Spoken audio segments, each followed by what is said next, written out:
Hi there, it's been a while. As the title suggests, I did leave my job, but temporarily.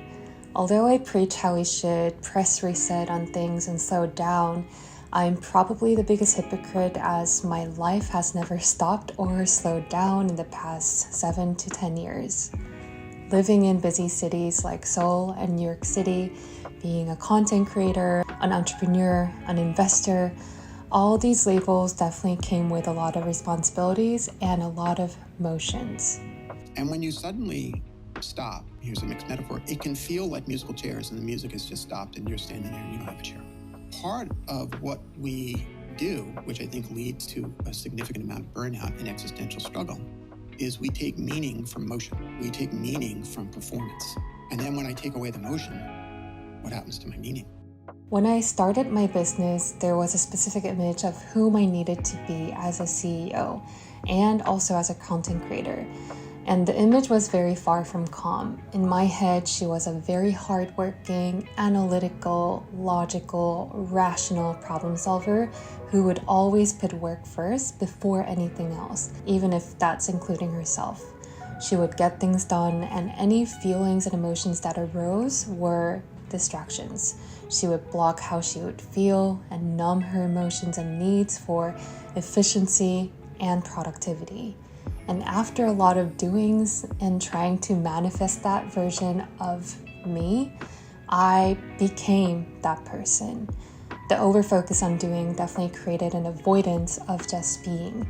I grew a fear of stillness, solitude, or a fear of being present. I felt like I was constantly proving my self-worth with motions and performance that I kind of forgot how to truly be and love myself for who I am. I became numb to pleasure. I felt undernourished and lacked in joy and aliveness. I was definitely out of sync and touch with myself and quite lost with what truly makes me happy. When we have unscheduled time, we tend to get bored, seek entertainment, or cast about for something to do. A lazy day is a chance to train ourselves not to be afraid of doing nothing. You might think that not doing anything is a waste of time, but that is not true. Your time is first of all for you to be alive, to be peace.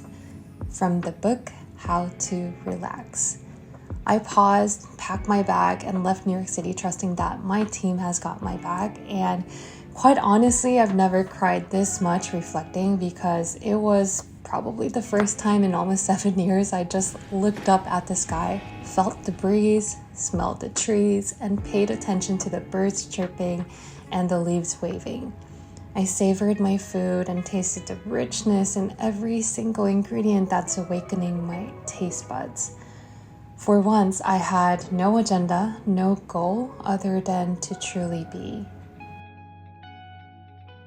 And to slow down and reconnect with my younger self, there was no perfect place than Copenhagen. I studied architectural design in undergrad, and Copenhagen was one city where my professor would always share great examples of city planning, landscape, and carefully designed modern architecture. And through architecture, I wanted to reconnect with the 20-year-old me. She was present, obsessive, and laser-focused with a single pursuit in life: to understand the world through the details of design. Before coming to Copenhagen, quite honestly, I was really scared that I might realize that I've lost all of those qualities 10 years later. I was scared that then I may realize my younger self would not be proud of whom I've become. After visiting multiple sites that I saw in architecture magazines back when I was studying, and the buildings that were designed by all the architects that I really admire, what I was feeling afraid of actually became true. It became apparent. I was over the moon excited to see all these in real life, but more sad how these feelings were something that I locked up inside me for over a decade, because clearly she was still there, the curious girl who is genuinely interested in absorbing the world as it is, without any judgment, without any goal or agenda or preconceived notions. Nature does not hurry, yet all things are accomplished. The tighter we grasp the sand, the more sand falls through the hand, by Lao Tzu. Slowing down, pausing, pressing reset. I know these are not easy. It requires great discipline, especially in an age where everything is fighting for our attention.